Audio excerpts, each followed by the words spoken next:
Fidèles amis de Dabaro TV, bonjour et bienvenue dans ce Flash Info. Un tour dans le département de l'Atakora et de la Libori pour démarrer. Dans le but de promouvoir la paix et la cohésion sociale dans la Libori, l'association Barika a initié une série d'activités sportives avec les jeunes. Au nombre de celles-ci, des séances d'entraînement avec les jeunes handballeurs et basketteurs sous le leadership des techniciens et professionnels des fédérations nationales de handball et de basketball.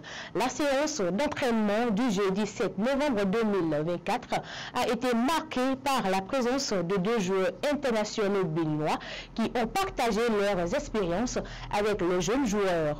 Cette activité qui s'est déroulée au centre des jeunes et de loisirs Capitaine Lemon Farid Kandi est organisée en consortium avec les championnes de l'Atakora. Depuis quelques années, le consortium Association Barika, les championnes de l'Atakora, s'investit dans les questions de leadership et d'engagement des jeunes dans le domaine de la paix et de la cohésion sociale dans le département du Nord Bénin, notamment le Borgou, la Libori, l'Atakora et la Donga. Ainsi, dans sa dynamique de contribuer au bien-être des communautés à la base, ce consortium, avec le soutien technique et financier de l'UCED, a organisé un match d'entraînement, de sensibilisation, d'information et de coaching pour les jeunes pratiquant le handball et le basketball de la Libori, notamment les communes de Panikwara, Kandi et Malanville.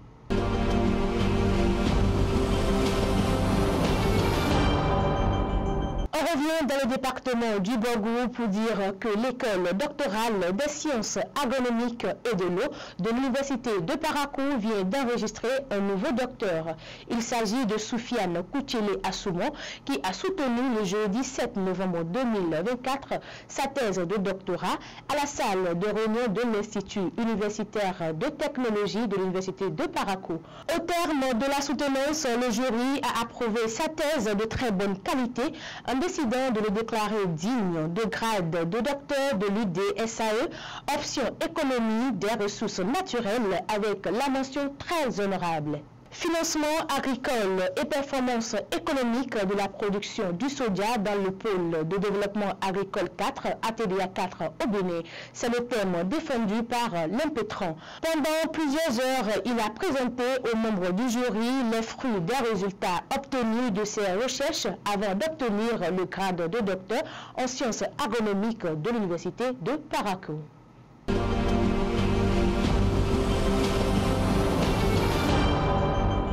D'une soutenance à une autre devant un jury bien averti, Sakinatou Mamasambo a soutenu mercredi 6 novembre 2024 son mémoire de licence professionnelle en sociologie, option médiation sociale et facilitation de développement. Ses recherches ont porté sur le thème causes et conséquences de la marginalisation des femmes propriétaires de potagers domestiques dans les diffusions des pratiques agroécologie dans le 3e arrondissement de Parakou. Les femmes apportent une contribution inestimable à l'économie locale et nationale, mais très souvent, elles sont marginalisées, ignorées et dévalorisées. Sakinatou Mamasambo a donc trouvé que cet état de choses très préoccupant entrave le développement durable. Ainsi, elle a cherché à comprendre la raison de la marginalisation des femmes propriétaires des potagers domestiques.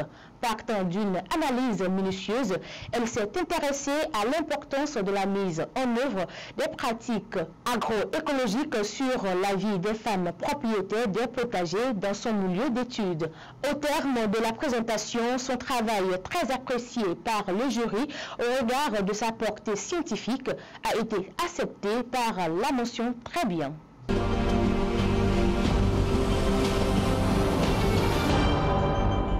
La haute autorité de l'audiovisuel et de la communication RAC a lancé un appel à candidature pour la nomination des directeurs généraux et des directeurs d'organes de presse du service public.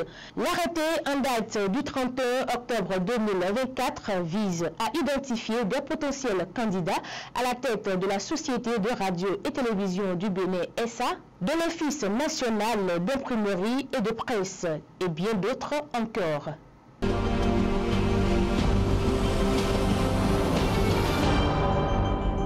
Toujours dans le domaine de la presse, le journaliste Lukman Woro Tchéou est une fois encore à l'honneur. Il fait partie des 10 journalistes béninois retenus pour la deuxième phase du programme de journalisme sur les infrastructures publiques numériques. Il rejoint ainsi le groupe de 45 journalistes venant de 4 pays d'Afrique de l'Ouest, dont le Bénin, le Ghana, le Nigeria et le Togo. C'est donc une opportunité de développement personnel dans le secteur qui s'ouvre ainsi aux journalistes.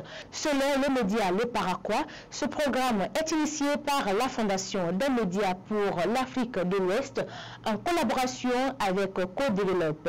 Il vise à sensibiliser de plus le public sur l'importance des infrastructures numériques publiques et surtout de promouvoir un meilleur accès à l'information en la matière.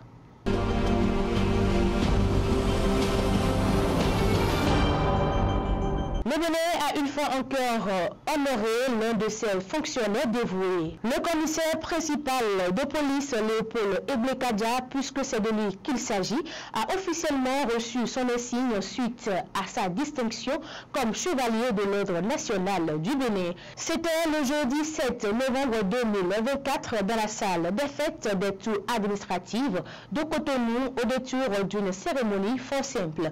Cette distinction récompense ainsi non seulement son engagement depuis des années pour la sécurité de la ville de Parakou, mais aussi ses multiples services rendus à la nation béninoise. Selon Fraternité FM, l'actuel commissaire central de la ville de Parakou, Léopold Eblekadia, a reçu cette précieuse médaille des mains du ministre de l'Intérieur et de la Sécurité publique Alassane Seydou, Grand Croix de l'Ordre national du Bénin. Au nom du président de la République, grand maître des ordres, nous vous faisons chevalier de l'Ordre national du Bénin, acclamé l'autorité ministérielle en présence d'une forte délégation de la grande chancelière des ordres du Bénin, actuelle vice-présidente Mariam Chabi Talata. Chers internautes, ce sera tout pour cette semaine. Merci de nous avoir suivis. Merci à Romain Pana et Eunice Senarou pour la réalisation. Très bon week-end à chacun et à tous.